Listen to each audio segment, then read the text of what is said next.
The dumbbell step up is a great lower body exercise for runners. It's very running specific because just like when you run, we're working one side at a time. And when we plant that one leg onto a box and step up, what we're doing here is we need to really focus on kind of the minute details of the stabilization that's required. So as we step up onto that box, we're stabilizing exactly the same way that we would when we're running, where we do one side and then we do the other side. You're not doing both legs together like maybe if you were doing a squat. So the dumbbell step up is fantastic because it's really gonna help you kind of work on those small details of exactly how you're doing that stabilization, which in turn is gonna transfer over to your running and make your running a little bit more stable and a little bit more efficient. It's also gonna help if you're running uphill or anything like that because you're going through that greater range of motion as you step up onto a box, exactly like you would be if you're running uphill. To set up for a dumbbell step up, all you need is something solid to step up onto that's gonna be between kind of mid-shin and knee height. So you can use a bench, you could use a set of stairs, whatever it is, you need to have something that's gonna be solid enough to accept your weight. Personally, I really like stepping up onto a stack of weight plates because you can actually adjust the height really easily by just adding on a couple extra or taking away a couple of plates. So that's what I really like to use, but again, whatever you have totally works. To do your step up, what you wanna do is pick one side. So we're not gonna alternate, we're gonna do all of our step ups on one side and then all of our step ups on the other side. So you're gonna pick a foot, you're gonna put that up onto what you're stepping up onto.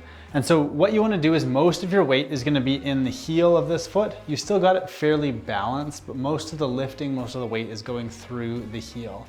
From here, I'm gonna be stepping forwards and I don't wanna use my momentum to kind of launch me forward. So what I find really helps is the closer you're standing to what you're stepping on and the closer back this way your foot is, the easier it is because then you're just going straight up and straight back down and you're not gonna use that momentum. So from here, I'm gonna have a dumbbell in each hand. They're gonna be just down by my side here. And then what I'm gonna do is as I step up, I'm gonna think about activating with this glute and I'm gonna drive this hip forwards as I go.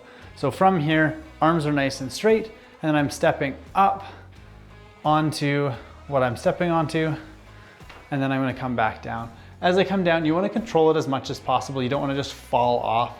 So I'm gonna control it on the way up, and then I'm gonna control it on the way down again.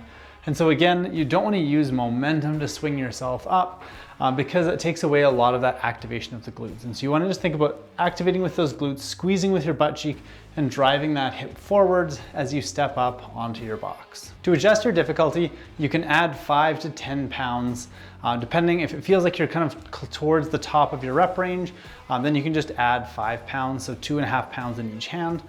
Or if it feels like it's fairly easy, you could do 10, so you add 5 pounds to each side. If stepping up onto something bugs your knee, generally that's because you're trying to go through too much range of motion. So if you're trying to step onto something that's really, really high, your knee has to go through a really big range. So what you can do is if you're using a stack of weight plates like this, take away a few of them and maybe you're only stepping up to kind of mid-shin height. You wanna set a goal for yourself of increasing that height over time so that you can step onto something that's kind of mid-shin to knee height. So what you would do is just add on a little bit at a time as you get comfortable with the movement, as you get more comfortable stabilizing, and as you get better with your technique. As an alternative, if you don't have something that you could step up onto, you could substitute in something like a lunge for this one. Anything where we're working one side of the body and then the other, because it's just like with running where we need to stabilize both sides. So if you're substituting in a lunge or a single leg squat, anything like that would be a great alternative.